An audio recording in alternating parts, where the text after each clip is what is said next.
Hey familiares y amigos, ¿qué tal? ¿Cómo están?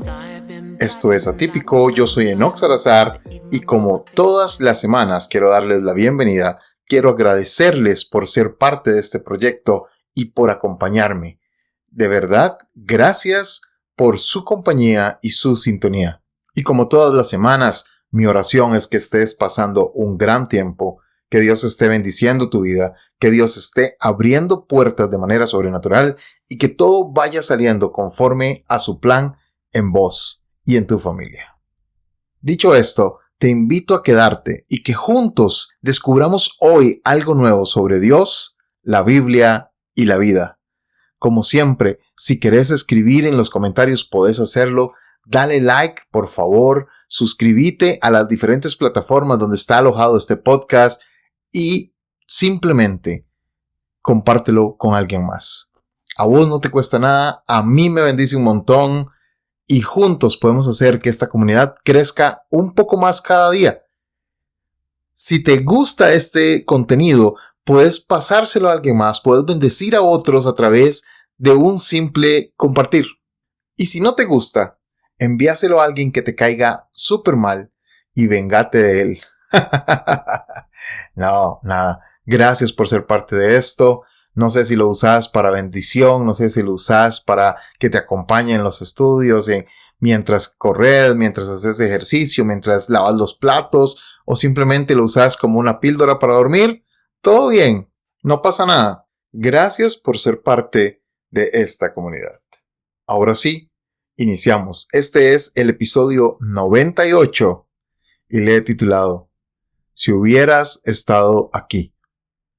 La primera imagen mental que tengo de Jesús como ser humano es la que veía en las películas de Jesús de Nazaret. No sé si recuerdan, las pasaban siempre en Semana Santa. Un Jesús blanquísimo, con los ojos súper azules, que caminaba muy despacio, muy lento y que hablaba más despacio aún.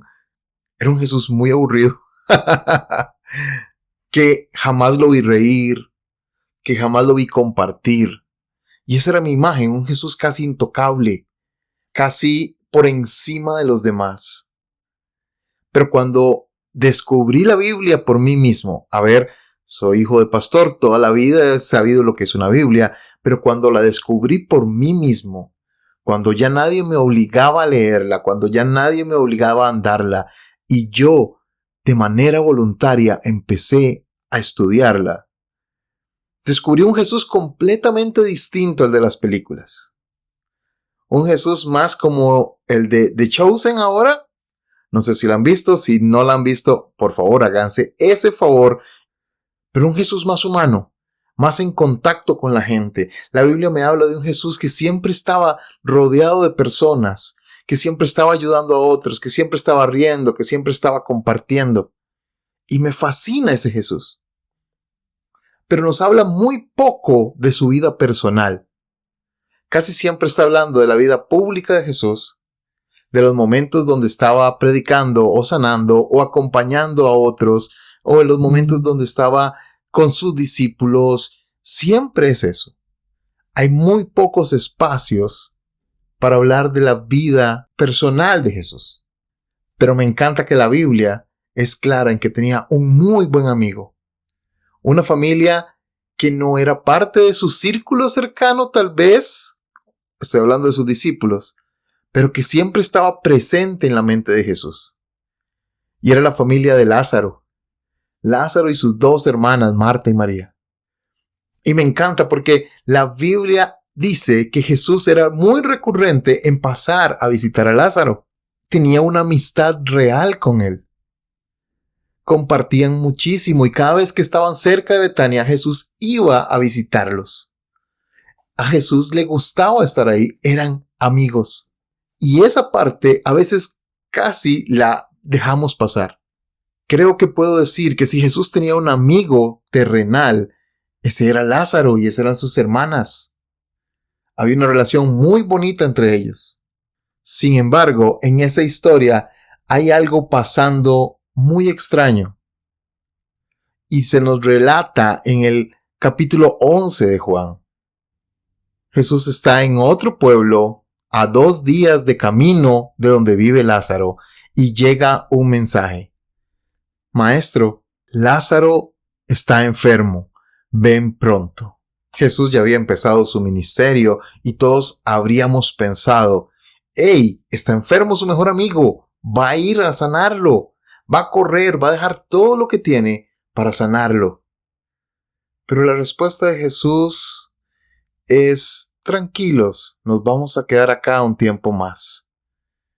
Y uno dice, ¡hey! ¿Qué pasa?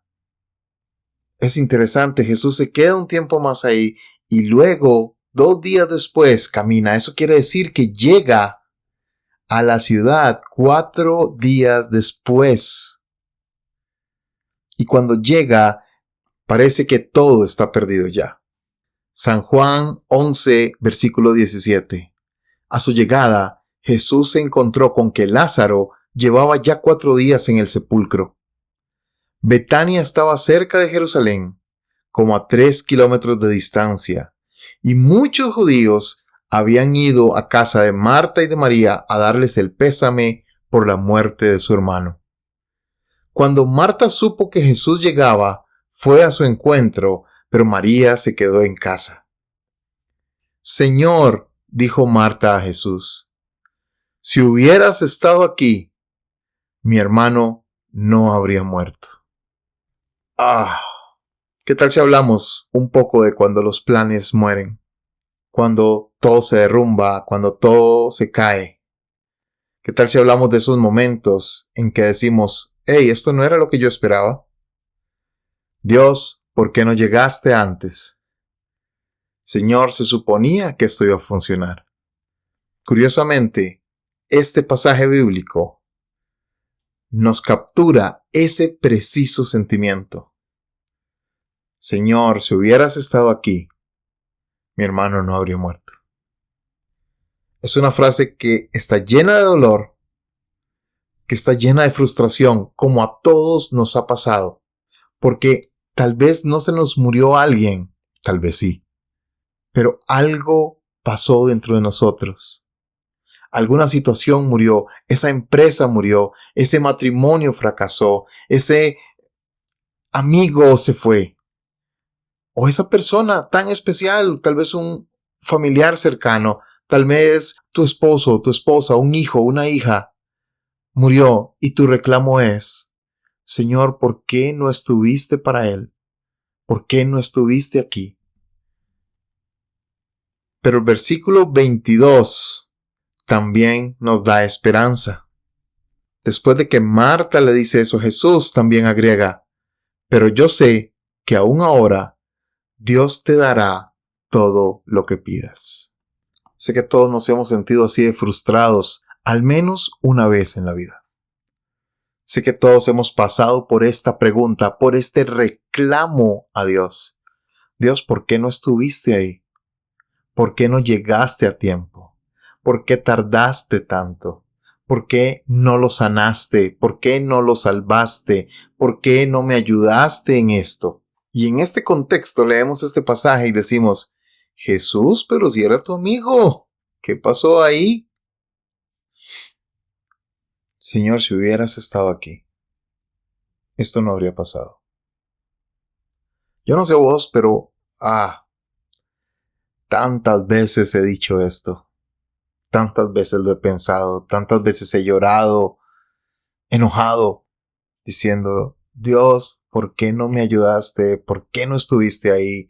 ¿Por qué no me salvaste? ¿Por qué no hiciste que las cosas funcionaran? Y a veces sentimos que como cristianos no debemos pasar por esto. Pero creo que he sido muy reiterativo a lo largo de estos casi 2 años en que el sufrimiento es parte de la vida y los cristianos también pasamos por sufrimiento. Ser hijo de Dios no nos exime de vivir momentos dolorosos. Ser hijo de Dios no nos exime de sufrir.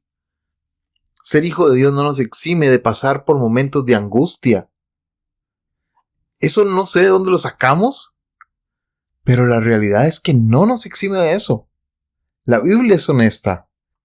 Y cuando la leemos, descubrimos que hay muchos creyentes que han pasado por situaciones de dolor, de duelo y de desánimo. Dios, el ministerio que soñaba fracasó. ¿Por qué si te estaba sirviendo? El matrimonio que tenía fracasó. ¿Qué pasó, Dios? ¿Por qué no llegaste? ¿Por qué no pusiste tu mano sobre eso?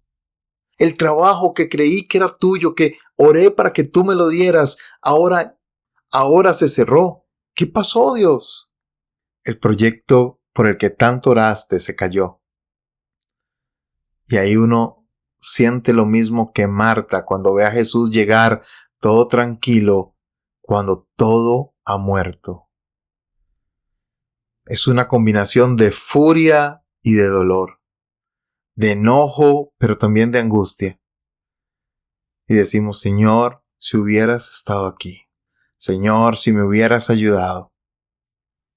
Pero Marta también dice, aún así, sé que todo lo que pidas, Dios lo hará. Y aquí es donde está el centro de todo esto, porque el dolor no está peleado con la fe. La angustia no está peleada con la fe. Puedes sentir dolor, podemos llorar, podemos sentirnos muy mal, pero nuestra confianza sigue estando puesta en Dios. Nuestra confianza tiene que mantenerse a flote. Nuestra fe debe estar intacta aún cuando no vemos nada. Y lo loco de esta historia es que Jesús sabía que Lázaro iba a morir. Si lees unos versículos antes en el mismo capítulo 11, te das cuenta de que Jesús dice, Lázaro ha muerto y me alegro por ustedes de no haber estado allí para que crean. Qué loco, ¿verdad? Jesús les dice a los discípulos, hey, esto es bueno, porque van a creer, porque van a ver algo diferente. Suave, Jesús, ¿qué le pasa? ¿Qué está diciendo? ¿Por qué se va a alegrar porque tu mejor amigo ha muerto? Pero Jesús sabía algo que nadie más había pensado. Jesús tenía claro que algo iba a ocurrir cuando nadie lo veía venir. Mientras todos estaban llorando la muerte de Lázaro, Jesús estaba convencido que los que estuvieran ahí iban a creer en él. Hay una verdad profunda que a veces se nos escapa en medio del duelo y de la depresión. Y es que a veces Dios permite que algo muera porque quiere revelar algo mayor. Si Jesús hubiera sanado a Lázaro, habría sido una sanidad más. Algo normal para los discípulos, algo ya normal para la gente que lo seguía por todas partes. Ah, sí, lo sanó, estaba enfermo, gloria a Dios, pero eso era normal ya. Pero al dejar que muriera, Jesús reveló algo muchísimo más grande. Porque en medio de todo el dolor que estaba aconteciendo en ese lugar, en medio del duelo que se estaba viviendo, en medio del dolor que su familia estaba sintiendo, Jesús se para frente a la tumba de Lázaro. Y sus palabras en Juan 11:25 son, yo soy la resurrección y la vida. Él no dijo, yo doy resurrección. Él dijo, yo soy. Esto significa que cuando Jesús entra en una situación, familiares y amigos, cuando Jesús entra en una situación, cuando Jesús entra en medio de tu problema, cuando Jesús entra en medio de algo que está muerto en tu vida, la historia no está terminada. Aunque humanamente parezca imposible, Dios es el Dios de la resurrección. Jesús es la vida. Y la Biblia repite este patrón muchísimas veces, lo podemos ver a lo largo de toda la Biblia. José fue vendido como esclavo, pero terminó siendo el gobernador de todo Egipto. David fue perseguido y terminó siendo el rey de Israel. Jesús muere, pero resucita. En el reino de Dios, la muerte nunca tiene la última palabra. Y eso es algo que a los cristianos y que al resto de la gente nos hace falta entender. Que el reino de Dios va más allá de la muerte. Que la muerte no tiene la última palabra cuando Dios aparece en escena. Y no importa qué tipo de muerte es, si es la muerte de un ser humano, o si es la muerte de un proyecto, de un negocio, si es una muerte simplemente emocional. Cuando Dios entra en el negocio, Él es quien tiene la última palabra. Y podemos compararlo como cuando alguien va a restaurar una casa antigua. No sé si has visto esos programas en la televisión donde gente compra casas para remodelarlas. Y vos ves cuando empiezan a botar paredes, a destruir todo, y uno dice, bueno, no le veo forma, más bien quitaron cosas, más bien están destruyendo la casa, ¿cómo la van a remodelar? Pero es el mismo tema, es la misma situación. El dueño de la casa entra al sitio y ve todo destruido, ve paredes botadas, ve cemento quebrado, ve los cables sueltos, tal vez una tubería por allá regando agua y dice, hey, ¿qué pasa? Arruinaron mi casa. Pero el arquitecto se vuelve y le dice al dueño, tranquilo, todavía no hemos terminado. A veces vos y yo vemos nuestra vida en medio de la construcción que Dios va haciendo. Y es cierto que hay cosas que tiene que derribar. Es cierto que hay cosas que tiene que botar. Es cierto que hay situaciones que tienen que morir en nuestra vida. Y en medio de esa construcción, le decimos, Dios, ¿por qué no llegaste? ¿Por qué dejaste que esto pasara? ¿Por qué dejaste que esto se destruyera? ¿Por qué dejaste que esto muriera? Pero Dios también nos dice, no he terminado contigo. Él está viendo el diseño completo.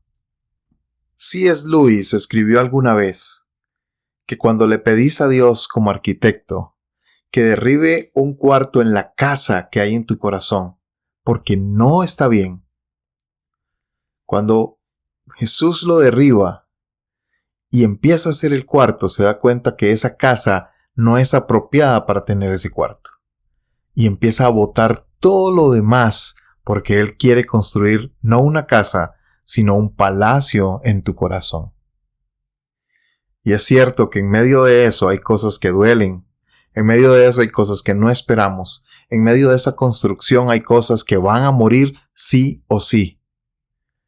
Y muchas veces vamos a decir, Señor, ¿por qué? Señor, ¿por qué no llegaste a tiempo? ¿Por qué dejaste que esto muriera?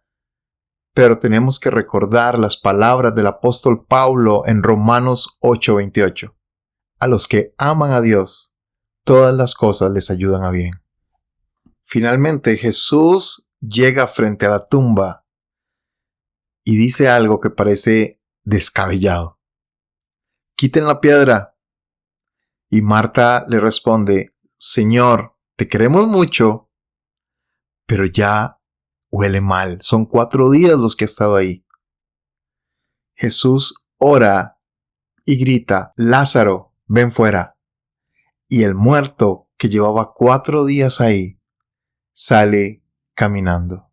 Y es que, aunque el plan tuyo parezca muerto, aunque parezca que todo se acabó, Jesús tiene el poder de revivir las cosas. Jesús es la resurrección.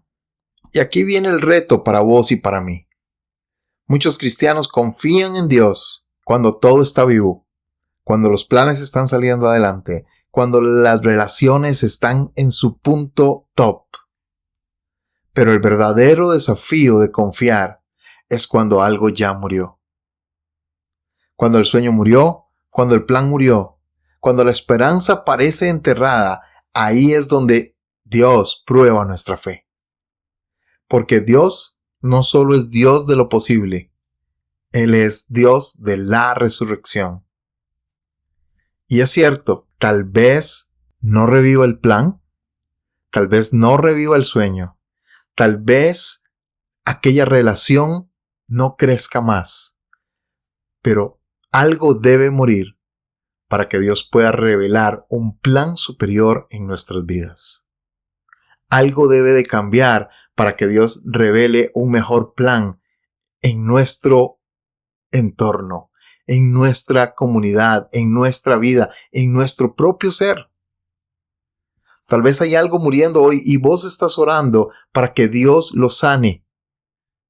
Pero tal vez la oración más correcta debería ser: Señor, haz tu voluntad en esto y enséñame a confiar aun cuando duela. Aun cuando parezca que todo está muerto, enséñame a confiar y revélame tu plan en medio de esto. Porque tal vez no va a resolver las cosas, tal vez no va a cambiar lo que está pasando, o tal vez algo sí o sí tiene que morir en tu vida porque Dios quiere revelarte un mayor plan. Es probable que hoy te puedas estar sintiendo como Marta. Es probable que estés diciendo: Señor, si hubieras llegado antes, esto no hubiera pasado. Pero Jesús todavía hace la misma pregunta que le hizo a ella en el versículo 26. ¿Crees en esto? No te está preguntando si entiendes todo lo que está pasando. No te está preguntando si sabes por qué está sucediendo lo que está sucediendo. Está preguntando si confías en Él. Porque en el reino de Dios, los finales no son siempre finales. Las tumbas pueden abrirse y los planes muertos pueden resucitar. Ánimo, gente. Dios y vos son un equipo invencible.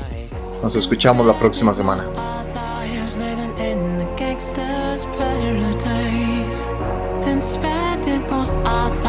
Living in the gangster's paradise.